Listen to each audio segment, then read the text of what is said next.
இன்றைய வாழ்வின் நல்வார்த்தை நாள் 28/12/2020 திங்கட்கிழமை. மத்தேயு எழுதிய நற்செய்தி அதிகாரம் 2 இறை வார்த்தை 17.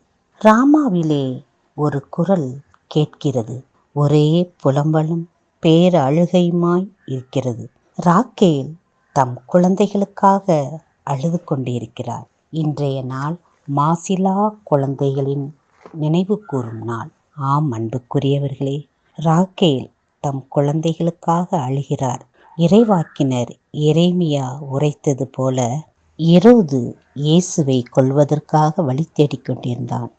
ஆம், தன்னை ஏமாற்றி வஞ்சித்த ஞானிகள் மேல் அவனுக்கு ஒரு விதமான பயங்கரமான கோபம். அதற்காக குழந்தைகள் பலியாவது எவ்வளவு மோசமான செயல்!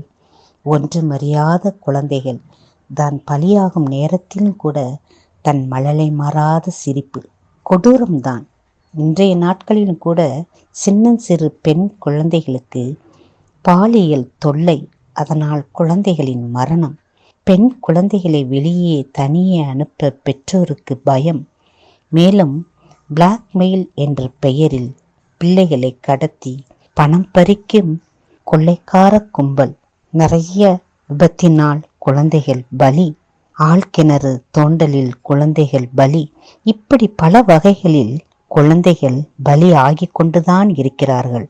அவர்களின் வளர்ப்பில் பெற்றோர்களாகிய நாம் கவனமுடன் செயல்படுவோம். நாம் அவர்களுடைய எல்லா நிலைகளிலும் விழிப்புணர்வு கொடுத்து வளர்த்திடுவோம்.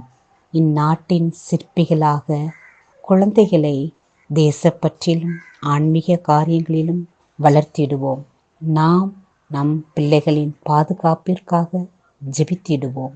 இந்த நாள் ஆசீர்வாதமான நாளாக அமைய வாழ்த்துக்கள். மரியே வாழ்க. அன்பிற்குரியவர்களே, ஒவ்வொரு நாளிலும் உங்களுடைய குழந்தைகள் விவிலிய கதைகளில் நாட்டம் கொண்டு செவ்வாய்க்கிழமையும் வெள்ளிக்கிழமையும் பைபிள் ஸ்டோரி வித் அனிமேஷன் அதோடு நாங்கள் வெளியிட்டு கொண்டிருக்கிறோம்.